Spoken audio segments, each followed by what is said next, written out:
From Out of the Man Cave and On to the Air, it's the Best Morning After Ever radio program with John St. John and Cindy Lou. And here they are. That's right, 30 minutes of mayhem, and we're here together in our bunker. We're still in a bunker. Cindy Lou finally found her way over here. Yeah. It's difficult to find your way here. Yeah, tired, but still happy to be here. Yes, tired. She's always happy to be here. Lovely co-host is here. Yes, I have my lovely co-host, which I haven't had for a few shows, but some interesting stuff we're going to chat about. We've lost our sponsor, Cindy Lou. We've lost our sponsor. We need to find some new ones. Yeah, the sparkmaker.com is no longer with the show. The name, we're going to probably end up suing that company, even though we were partnering with them, and we're going to end up using that for a soon-to-be-developed radio project. We're going to do a network. So don't forget about the sparkmaker.com, but you definitely don't want to go to the site and try to buy lingerie or toys for your wife in the bedroom. Wait, is that what they sold? That's what they see. Cindy Lou didn't even know. See, I didn't even know. So our partnership ended kind of on a bad note. And I would like to talk a little bit about basically scams in general, business scams, internet fraud stuff. And we'll start with my couple of experiences. And, of course, Cindy Lou, you can chime in. Because I think you had your own business that was mainly online, did you not? Yes, at one point? I did a long time ago. Yeah, it was a manufacturing business. But that wasn't a scam, though. You actually did send out... No, I actually made product and sold it. And those were like some sort of puzzle or something you said? Yeah, I made personalized jigsaw puzzles. So we can't plug you anymore? You're off? You're done? It's well, over? I'm out of that. So if we're looking for a sponsor, you know, I work for Cindy Lou Transportation right now. So if you're in Chicago and you need a ride or some sort of thing, or okay, we got a new sponsor. It's my co-host business, Cindy Lou. Feel free to contact the show here, and we'll try and get you the proper outlet here. We're always looking for new work. I think it's going to be Cindy Lou, the driver, and I'm her backup. Yeah, so that's a whole nother story. Nightlife. I don't know what we do at night, what you do at the day. You know, we'll take any job we can get. You've become drive for hire, or what did you say off the air? What you wanted to call it? What? Yeah, well, basically, I'm a call girl. She's a call girl because I'm on call 24/7. Now, don't get me wrong. This is not that type of call girl. I mean, if you need an odd job done, I suppose it could be, but they might get a little surprise if they call for a woman. Yeah, but I'm not. No, see, that it has nothing to do with that. There's nothing illegal. It's just I'm on call, and she's a driver, folks. She's a driver. A driver. So anyway, that was not a scam. I have a minivan, so have minivan will travel. It promotes my wholesome soccer mom image. So, well, anyway, so obviously her business worked out. It's a project she's done in the past life, but you know, this business that I had did not work out. Unfortunately, our sponsor turned out to be, and that's why I don't know. Could we get sued? Hey, Mr. Announcer, do you think we're going to get sued for talking about this on the air? Because we're going to name the name of the company. Yes. Do you think we're going to be sued? Yes, you can get sued. Oh, shit. Okay. Well, anyway, we won't say the name. Why don't you do pseudonym? Yes, like pseudonym, like the turned around Stis company. There we go. You like that? Was that? No, that wasn't very original. Instead of being a turnkey business, it was a fraudulent online scam, basically. It looked fine. We had a client base of people that could go and look at the site. The site was up and running. We were advertising the site. But when you went to buy product, that was when all hell would break loose. Basically, you would go into the menu, and all it would do is it would show you an item that you could buy, and then it would start, instead of saying one item, it would automatically go to like 16 of each item. Really? So then when you go to buy it, it would go back down to 0, and then when you put your credit card in, all of a sudden it would say 16 again. It was some sort of weird loop. So we called the company endlessly, and you know, my producer and actually our announcer will attest to this. You could never ever get a hold of them until it was time to pay like the fee to have the site. You know how they charge like a hosting fee. Then all of a sudden you can get a hold of them. Okay. So I mean, obviously, if you're starting an online business, you need to be accessible. But yeah, we thought we were going to be cool. You know, the show, we like to get edgy. We talk a little bit about relationships, sex, drugs, rock and roll stuff, you know. So we thought the website would be a perfect sponsor. Well, it is maybe if you are, first of all, signing up with your own credit card processor, you're getting your own supplier of the adult stuff, the sex toys and whatever else you're selling, and you hire a reputable company, not a guy out of his garage in Arizona.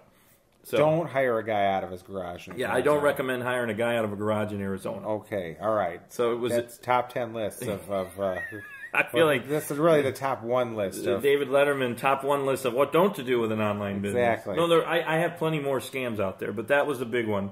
So we did want to bring up why you're not hearing the ads anymore. You'll eventually hear the name again, but please don't associate it with the take a drink. Please don't associate it with the website selling adult sex toys. It'll actually be a new revolutionary network because it's a great name, and that's why we chose it. We figured, people could think, what the hell is Spark Maker? Well, it's sparking a new relationship. Right. It's now going to spark a new radio program. But anyway, so that's that. Definitely don't want to get involved with the adult sex toy online businesses if you can avoid them. I actually think that it's hard to avoid them, though. I think there's so many of them out there, you never know what to look at. I mean, there is a company that does do online gambling. They do an adult website where they sell the videos, they sell the toy, and you can do offshore gambling. Now, I've only heard good about that company. I'm not going to name the name because I don't have a reason to bash them, but I personally think that it might be a little shady, just being online. It's the whole online thing, That's what scares me in general, so that's what we're talking about. But again, you didn't have any real bad experiences. Why did you shut yours down, by the way? It stopped making money. The market just kind of fell out, and there was not a whole lot of it wasn't really even covering the costs. So it had nothing to do with you.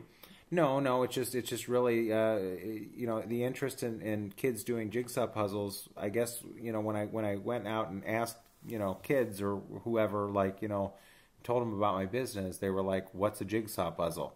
So, that didn't quite work out. So apparently, we're not learning that these days, and that was pretty much it. So, but it still was legit. It wasn't like us where we just couldn't order any items online, and it was basically a scam. No, our company. This was 100% legitimate. I had a secure server for payment processing. I had a 24-hour turnaround time in most cases.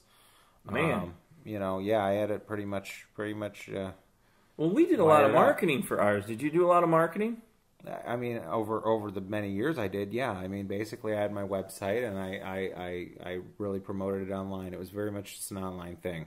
So obviously there's a lot of interesting stuff out there on the internet when you're really looking for it. Well, we were trying to compete with our website with the Spark Maker. We thought we could maybe do some affiliate ads with them and just compete with like a site like, and it's all over the place, AdamandEve.com. Now they're doing national network commercials. Well, I mean they're doing TV. They're doing TV commercials. I don't think there's any way you can compete with that. Not with national TV. We could have gotten on Comcast here in Chicago, somewhere like in a region, but right. Not with the budget we've got to work with here. So. Which was no budget, basically. Okay, so no budget, yeah. Well, I mean, it takes money to make money, and we all know that. So we'll make sure that people keep looking out for the name, the Spark Maker, but definitely don't associate it with that. Because another big one, the big one was how they promised all this customer service.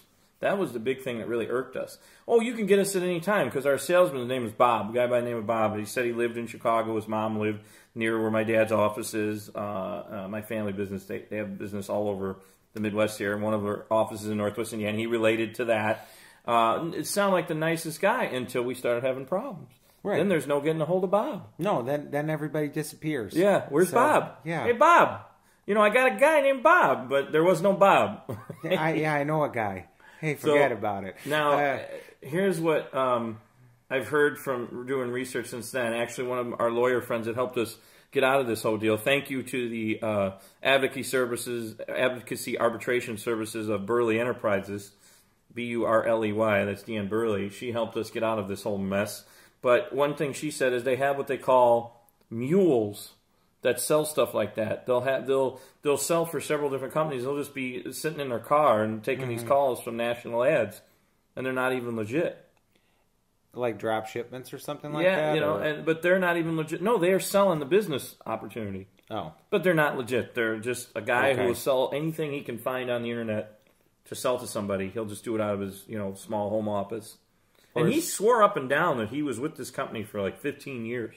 Well, I mean, 15 years, you should know if it's profitable or not. And if it is profitable, you're not going to be selling it, to us for next to nothing. They did sell it to us for a fairly decent amount. I mean, it wasn't a huge amount. Some website developers charge a couple of grand. They were charging us a couple $100. But still, it's not the point of the amount. It's the point that this guy is online. They're obviously making money. They're still in business. You can still find them online. But there you go. It obviously didn't work. Yeah. And it wasn't just us. I mean, I know it wasn't just us. I saw other sites that they had, and we tried to order on them, and it was having that weird glitch. It wasn't just the sparkmaker.com. Okay, so it was pretty much everybody who apparently that got with Bob of STS. Something like that. That's all I'll say. I'll just say STS. But you know what? We're not the only ones out there. There's a lot of scams out there that you have to watch out for. This is an article that's been floating around on the internet for years, and it just popped up again. You want to start your own business. These are some things you want to watch out for in terms of scams. And, honestly, I think I need to add adult website sex toys sales to the list. Well, I mean, that is a big business. That is a huge business, especially on the internet. This is from the website Spirecast, and it's the top internet business scams to watch out for. And we'll get into it in a second. But the adult industry is not on the list. But let me tell you, like Cindy Lou was about to say, we looked up probably 10 or 15 of them that were doing this kind of a turnkey website style business. Sure.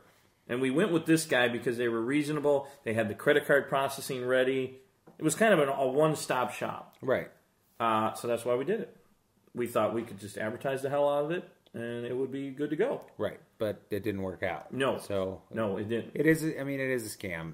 I mean, I guess it is a scam. I don't know if the industry is a scam. Online businesses, but this specific company is definitely not honoring what they're supposed to honor. I mean, the market is so big, just as far as to compete with stuff. Well, who makes all the money in that business is what I don't understand. Besides, like an Adam and Eve, maybe just the adult companies like Vivid Entertainment and them and, Wicked and Pictures. Probably the performers. But then again, I believe that some of the performers are probably getting. You don't think they? You mean they start their own sites themselves? They start their own websites and they have their own little side businesses and whatnot. Well, I tried another one. And then we can take a break after this. I'll get into the rest of the article. But I did another one. Are you ready for this? Now, this is some time ago. We just did the Spark Makers, our sponsor here in the last 6 months. Actually, less than that, like 4 months.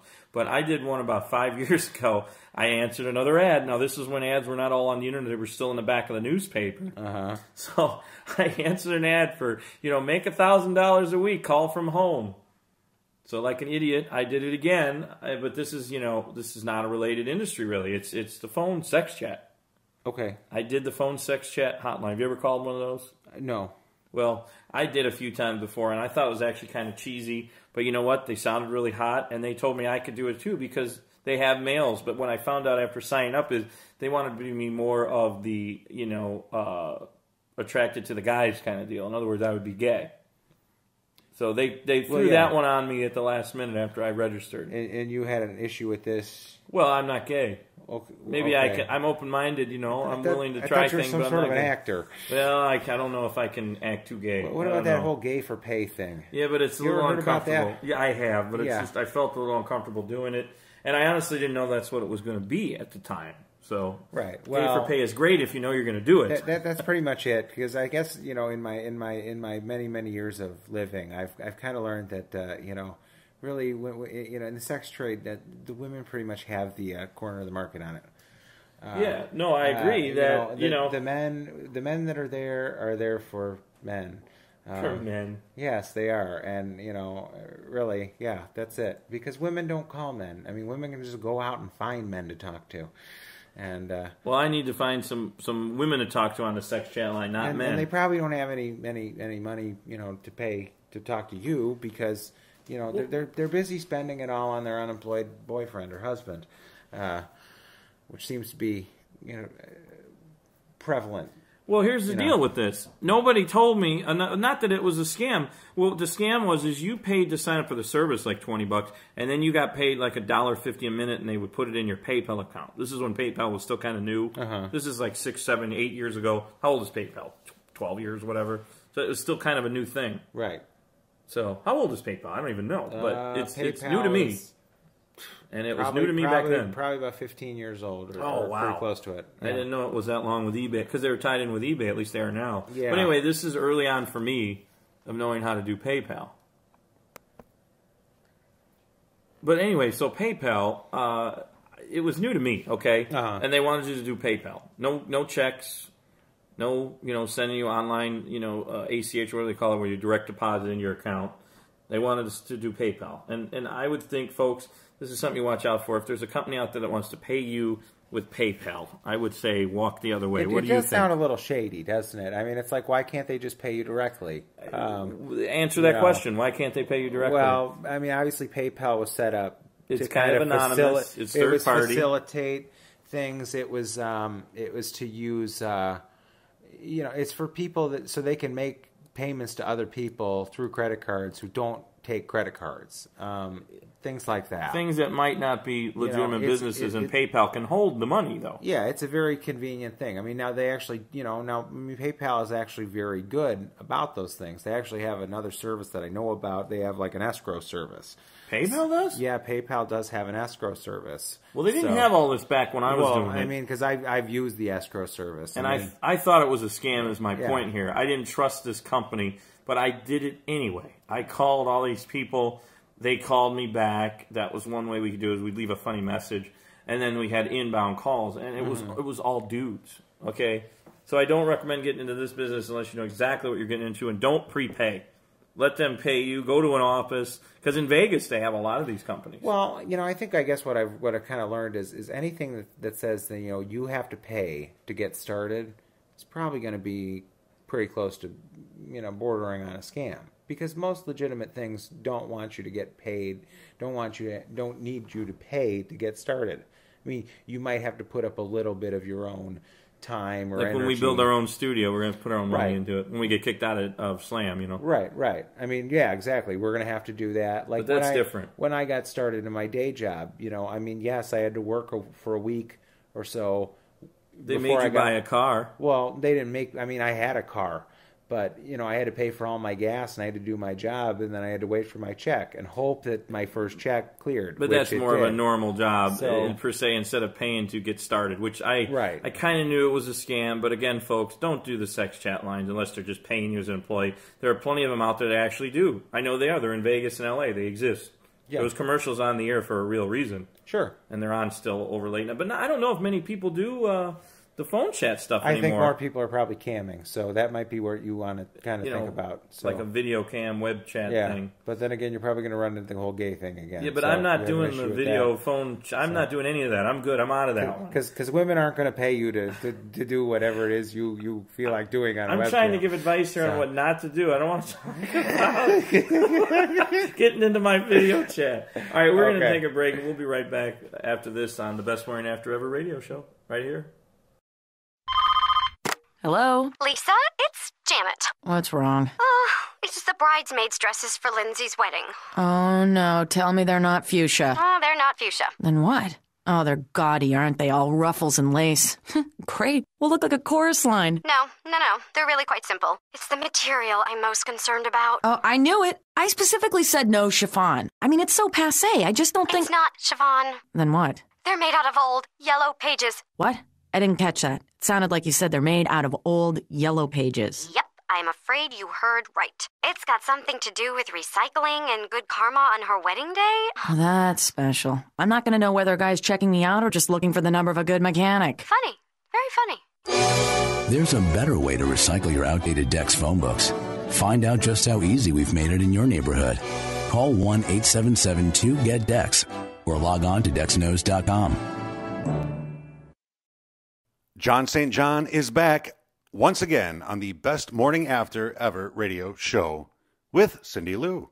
Yeah, we're back. We took a quick break there, and I'm trying to get Cindy Lou to wake up. I know it's morning, but you work too many jobs, I think. You're on call too much. I'm on call too much. Her eyes are all bloodshot. Yeah. I've been there, man. I've been there, let me tell you. So anyway, we talked about some scams. I want to talk about some things that you can, the big ones to watch out for. It's from this Spirecast article, but I want to talk about the good parts of these things as well. So in the next, 10 minutes or so, we can chat about this. And here we go. This is an article from Spirecraft. It's been circulating around the internet actually on and off for a while. But basically, internet businesses scams have only continued to spread like wildfire, especially in our floundering economy, which now it's kind of picked up a little bit. But, from the unemployed to the undereducated, these scams have taken full advantage of countless people, including me. So for people trying to start their own business, many of these scams might sound like a perfect fit. But with the still shaky job market, even with the broad appeal of working from home, there are still way too many consumers like me getting scammed. So here's a good general rule of thumb. And then I'm going to talk about some more things that can be legit or can be a scam. But general rule of thumb. Any offer that looks too good to be true probably is just that. It's just too good to be true. Because it's getting harder and harder to distinguish the legitimate money-making opportunities from the dubious ones. So, the old adage kind of takes hand here. But internet businesses and home-based businesses scams are also very easy to pull off because people want to believe they can truly make money fast while working for themselves. So I guess I answered those ads myself. We're living the dream. We're at home. We're in our bathrobe, And most of those work-at-home opportunities and home-based business scams are at basically the top of the list for internet fraud. So here are some of them that I can list now. We talked about, obviously, the adult chat hotline and a website. How about chain letters? You ever gotten one of those? Yeah, I disregard them. And that probably explains why I've had bad luck for pretty much most of my life. Because they always say, like, don't throw this away, you're going to have bad luck. You're going to have bad luck, and right. What do? I throw it away. Because obviously if you have an email address, you obviously receive at least one of these. I don't know 7 people that I could send them to. And I think I get one of these a day. And even if I did send them to 7 people, then I wouldn't have 7 people to send it to anymore because they don't. Well, this one, you're supposed to send money too. You send the email, it instructs you to send money usually as well. Right. Some sort of money. And that usually, gets you to the top of the list. You basically have to add your name to the bottom of the list and pass it along. I mean, it basically promises to get you rich. Well, you don't have to do much of anything. But the reality of this wonderful scam is that it's a classic example of a pyramid. It's a pyramid scheme, but it's through chain letters. These schemes are definitely illegal, and they're designed specifically to steal from the unsuspecting individual basically at the bottom of the list. So I would just avoid those as you've been doing. Avoid chain letter or email business opportunities because they're the plague, and I'm just not kidding. They're like a plague. They're everywhere in our email boxes. Luckily, they go to my spam now. Another one kind of related, and this one's over 100 years old. This is called envelope stuffing. You ever gotten that thing in the mail? Yeah. Where it says that you could, like I said, it's one of the original work-at-home scams. It's been around for 100 years. There are many different versions of the scheme, but essentially the scheming company promised that you get an amount for each envelope stuffed, and it's usually $1 or $2 per envelope. Mm-hmm. The reality is that you'll be required to send in an upfront fee. See? So I wasn't that crazy with my sex chat line. There's that upfront fee. And you get access to 1,000 envelopes. So there you go. The only people making money in envelope stuffing are the ones placing little tiny classified ads in the newspaper, working out of their one-bedroom apartment. The people that are and we all know what happened to that guy. Well, Don LaPree's dead, actually. Yes, I think he hung himself a couple years ago. Yeah. And, it sounded like a legitimate thing when I he was all very excited. And my dad always suggested I do that. Yeah. Just put a little letter in the paper. Right. But, anyway, classic fraudulent scheme. Big one. Another good one, and I always thought there are actually some legitimate ways to do this one. Craft assembly. Yeah. It's another harebrained get-rich scheme, of course. We're talking about get-rich schemes. But it gets you to put dolls together or toys and other similar craft projects from the comfort of your home, and then they guarantee you generous payouts and flat profits when you send in the completed toys. You see, my business kind of was craft assembly, but then again, I didn't subscribe to any. You sold it. No, I made it from scratch. I mean, see, here's a perfect example of how you can do something real. Right. Cindy Lou actually had a manufacturing business where she made the puzzles and she sold them online. Yes. But she didn't ask anybody to pay a fee, or did you? Did you do a little scam we don't know about? No. Okay, so no, she didn't do that. I just said, hey, you want this size puzzle? It's got 308 pieces. It costs you $24.95 plus shipping and handling. So she didn't do this craft assembly, but the big one is it happens.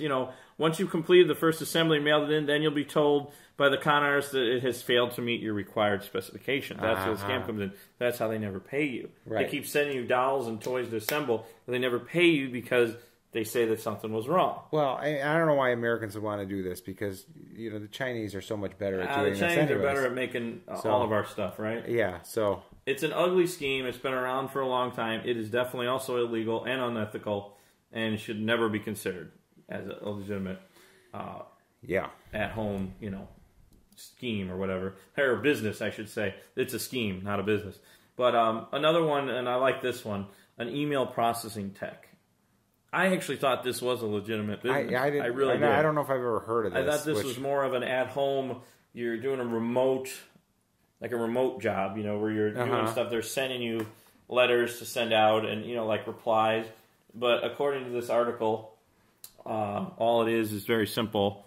It's the email processing tech scam. It puts a different spin on the classic envelope stuffing. But basically, you pay the fee up front.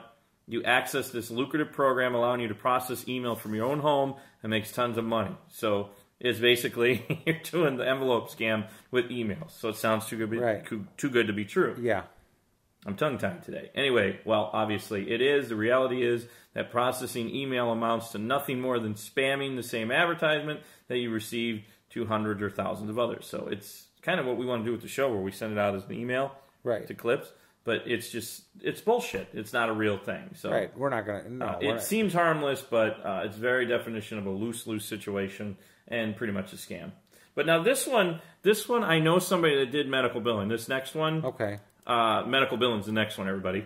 I know people that did that and actually did get paid legitimately. So I'm kind of on the fence as to whether or not that's really a true scam.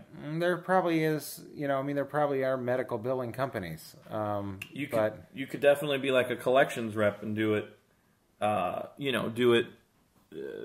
I want to say? You can do it basically from home, but you are online with your computer. You're tied into their system. Sure. But obviously, there's also the scam. Most companies promise you'll be getting top-of-the-line software along with a list of clients that you can call in, but again, you have to require to get that upfront fee. So if it's got folks, an upfront fee, the common thing here is no paying of the upfront fee. Right. I mean, obviously, our website, home typist, nobody's going to pay you to type at home. Yeah, but I mean, let's go through the next list real fast here. We really thought that a website would be cool. Sure, you pay to design a website, but it turned out being goofy anyway. So again, no upfront fees. Another good one, home typist. One sucker recruiting another sucker. That's what the scam's all about. Another classic pyramid scheme. It's illegal, unethical. Don't even think about it. Just type and make money is usually the ad in the paper. Many companies claim you can get a ton of cash on the internet just by typing letters. It's just another crazy... They're basically all kind of related if you're noticing the theme here. Yeah, The audiences maybe, hopefully. Again, don't prepay. And then the last one is just, it can be online, it could be offline, is multi-level marketing.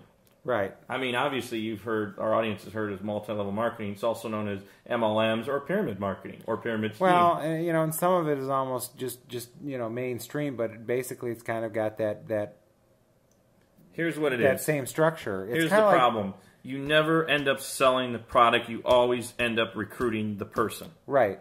Right. It's kind of like the people that are doing the best at Avon or Mary Kay. It's because they have talked to 100 people and they've signed them all up to buy their product and sign more people. When you see one of those pink Cadillacs driving down the street, that person knows a lot of people, and it's it's highly illegal. The Federal Trade Commission and the FBI have been investigating those for years. So I guess Avon is okay. But they are selling a product, and I mean, as long as women are willing to pay that extra money to get it, that's what it is. You have to have a product to sell, otherwise it turns into being a scam. Right. So basically, we've talked about the sex industry, and don't do that online if you have to prepay, and basically don't do any of these as well. There are a lot of legitimate businesses out there, folks. You can go to the Business Opportunities website, and there's Small Business Opportunity magazine. There's a bunch of good stuff you can actually do, but definitely I wouldn't do the sex chat line or the websites at this point. But I guess that's it for another show of The Best Morning After Ever. You can find us anywhere. Just type in on Google or Yahoo, The Best Morning After Ever radio show. You can look for us on Slam Internet Radio, Spreaker, of course now YouTube, big on YouTube. We'll be soon on iHeart, and of course we're on Blog Talk, and we're getting on iTunes as well. So obviously, just search the show title and you'll find us. And until next time, everybody have a great morning and take care. Good morning, everybody. Good morning.